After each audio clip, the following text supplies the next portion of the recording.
राम और सीता का विवाह संपन्न हो गया। भक्ति और भगवान मिल गए।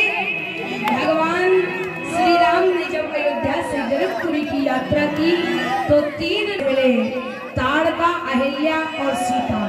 एक नारी पात्र का भगवान ने मरण, दूसरे का तरण और तीसरे का हरण किया। इन्हीं शब्दों के साथ वाणी को विराम।